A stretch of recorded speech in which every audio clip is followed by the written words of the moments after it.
औज़ु बिल्लाहि मिनश्शैतानिर्रजीम बिस्मिल्लाहिर्रहमानिर्रहीम रब्बिदखिलनी मुदखला सिद्क़िन व अख़रिजनी मख़रज सिद्क़िन वजअलनी मिन लदुनका सुल्तानन नसीरा।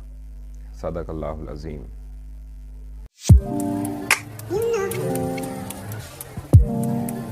जी अस्सलाम वालेकुम वरहमतुल्लाह।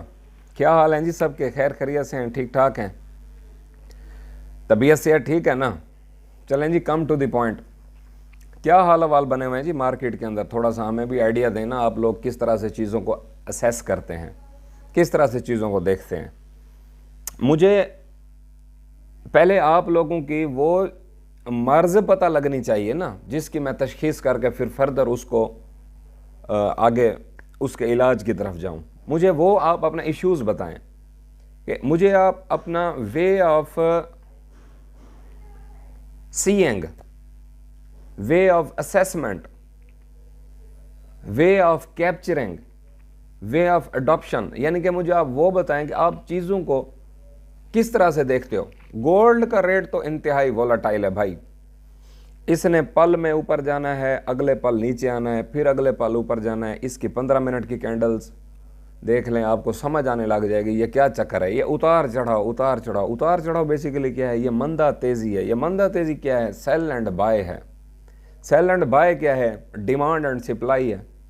इसने तो नहीं रुकना एक मिनट के लिए भी। हाँ, जो रात के चंद पहर हमारे यहाँ मार्केट रुक जाती है, वो हमें सुलाने के लिए चलें। पाकिस्तानी टाइम के मुताबिक हमने उनकी वेबसाइट्स को ये कहा हुआ है कि हमारे मुल्क में इस टाइम के अंदर पे ये बंद होगी, बाज़ मुल्कों में फिर ये किसी और टाइम पे बंद होती है। चलें, for the sake of rest हम ये कह लेते हैं कि हाँ भाई कुछ टाइम के लिए रुक गई है, लेकिन वो एक कंजेक्टिव प्रोसेस है डिमांड एंड सप्लाई का, वो चल रहा है। तो इस लहरों को हम कैसे समझें?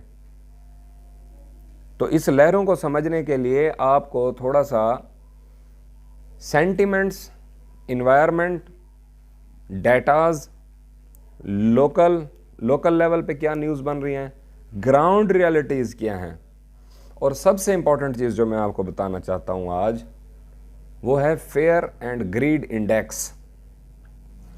फेयर एंड ग्रीड इंडेक्स हो गया ऐसे एक राउंड आर्क सी है। आप लोगों ने अक्सर देखी होगी, हमारे यहाँ चंद जो गोल्ड की ऐप्स हैं उसके अंदर बाय, स्ट्रॉन्ग सेल, सेल, इस तरह।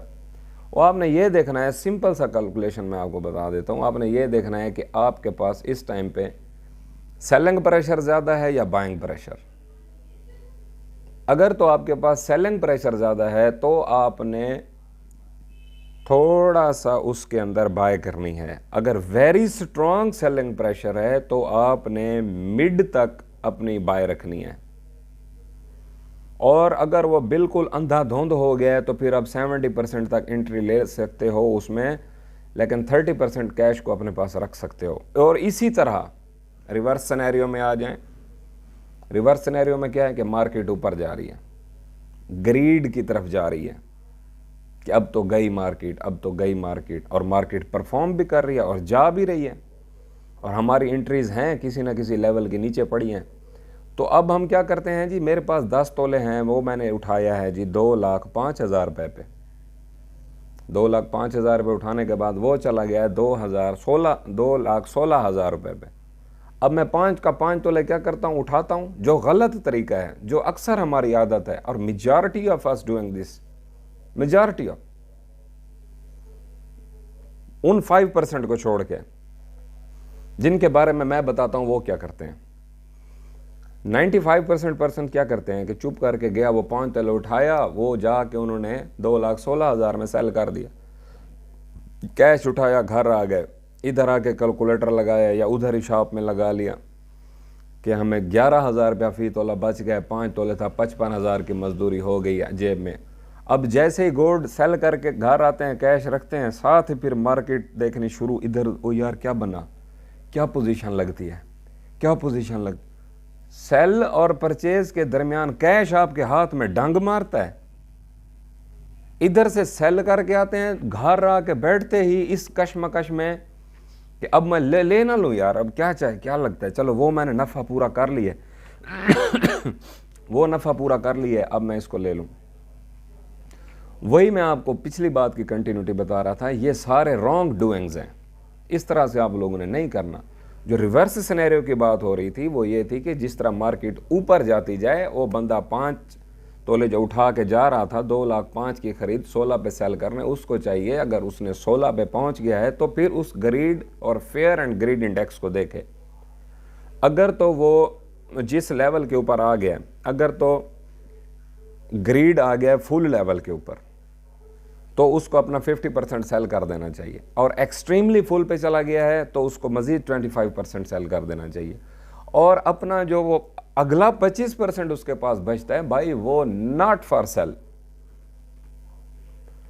गौर से सुन ले मैं क्या कहना चाह रहा हूं। गोल्ड के अंदर 100% एंट्री या 100% एग्जिट बिल्कुल नहीं करनी आपने। एक अच्छा गोल्ड इन्वेस्टर वो है जो गोल्ड की कुछ क्वांटिटी अपने पास रखे, means 25% of gold is locked in your portfolio. बाकी 80% के साथ आप काम करते हैं, उसके साथ आप एंट्रीज बनाते हैं, तीन आप उसकी कैटेगरीज बना लेते हैं, एक शॉर्ट टर्म होती है, एक मिड टर्म होती है, एक लॉन्ग टर्म होती है। आप लोग चुप करके जाते हो, कैश उठाया, धड़म जाके काउंटर पे मारा, पीस उठाया, पठूर उठाई, कुछ उठाया, आके घर दराज में डाला, आके ठंडी सांस ली, फिर ये दुआ की, या अल्लाह ये ऊपर ही जाए, बस ये कहाँ जाए, ऊपर। क्यों? ऊपर जाने से प्रॉफिट है। अगर उसका मूड बन गया हो नीचे आने का, इज्जत और जिल्लत, अरूज जिवाल, ठीक है ना, इज्जत बेइज्जती, ये किसके हाथ में है? आपके और मेरे हाथ में है। या आप ये जहन पे जोर दें कि आपके और मेरे कहने पे ये मार्केट उसी तरह परफॉर्म करेगी, क्या ऊपर जाएगी? वो भाई ऊपर जाए नीचे जाए भाड़ में जाए, हमें अपने दोनों लेवल्स, अपर लेवल और लोअर लेवल, दोनों के लिए अगर नीचे आती है मार्केट तो कैश होना चाहिए, ऊपर जाती है तो सेलिंग का जज्बा होना चाहिए। अच्छा, जज्बे से याद आया, जब आप कोई एंट्री लेते हो, आपकी एंट्री धंस जाती है, फंस जाती है, ठुक जाती है, फिर क्या बनता है आपके साथ? फिर आपको पहले हो रहा है जी 1 तोले के पीछे नुकसान, कितना? 1 तोले के पीछे आपको नुकसान हो रहा था जी 10,000। सपोज आप बैठे हो, क्या करना चाहिए चुगताई बाबा, क्या करना चाहिए फलाने साहब, क्या करना चाहिए ढमकाने साहब, क्या करना चाहिए दोस्त, क्या करना चाहिए भाई? कोई आपको जवाब नहीं देता। जिसने जवाब देना मुनासिब समझा उसने यही कहा, भाई गोल्ड के अंदर नुकसान ना करो, छोड़ दो। आप भी कहते हो चलो ठीक है यार, मूड आपका भी यही था, अब अगले पे लगा दिया आपने, चले ठीक, आप रुक गए, नुकसान हो गया 15,000, रुक गए, नुकसान हो गया 20,000, रुक गए, नुकसान हो गया 25,000, अब क्यों नहीं रुके? बताएं क्यों नहीं रुके? आपको तो इधर उधर से कैश अरेंज करके उसके अंदर एंट्री डालनी चाहिए थी, कॉस्ट एवरेज करनी चाहिए थी। इन लेवल्स के ऊपर जो निकले हैं ना, उन्होंने अपना बहुत बड़ा नुकसान किया। और ये 90% लोग हैं। ये देखें मेरे हाथ में क्या है, आपको नजर आ रहा है ना, ये मार्कर है, इसको अलग कर दिया है, ये 95% है, ये है 5%। सारा टाइम घिसाई पिटाई ठुकाई रगड़ाई किस पार्ट की होती है? 95% की या 5% की? डेफिनेटली 95% की। और जब ये सारा दिन घिसने के बाद, मार खाने के बाद, काम करने के बाद, ये 95% कैटेगरी, ये चीज, फिर इसके ऊपर रात को ब्रजमान कौन हो जाएगा? ये 5%। और अगर ये मेरे पास यहाँ जेब नहीं है, अगर ये जेब होती, चलें जी मैं इसको डिज़ाइन के लिए लगाना चाह रहा हूँ, ये मैंने लगा दिया, आपको नज़र अगर आ रहा हो, ये मैंने यहाँ पे मार्कर लगा दिया, तो आपको अब नज़र क्या आ रहा है? वो 5% नज़र आ रहा है या 95%? 5%। लोगों को आपकी सक्सेस के साथ सरोकार होता है, फाइनल अचीवमेंट, उसके बीच में आपने कितने झूले झूले हैं, किसी को कोई कंसर्न ही नहीं है, ना कोई इंटरेस्टेड है आपकी हिस्ट्री सुनने में, या आपसे कोई बात करने में, या आपसे कोई मामलात करने में, किसी के पास टाइम नहीं है। हर कोई बहुत ज़्यादा बिजी है जी अपनी लाइफ के अंदर। अब अपने डिसीजन आप खुद करना कब सीखेंगे? आप अपना डिसीजन खुद करें, अपने आप को टाइम दें, अपनी ज़ात को टाइम दें, अपनी शख्सियत को पहचानें। अपने इमोशंस को, अपनी फीलिंग्स को कंट्रोल करना सीखें। डर के आगे जीत है, सारी जिंदगी सुनते हैं, जब आता है डर तो फिर उस टाइम पे क्यों बिलावल की तरह आपकी कांपें टांगनी शुरू हो जाती हैं?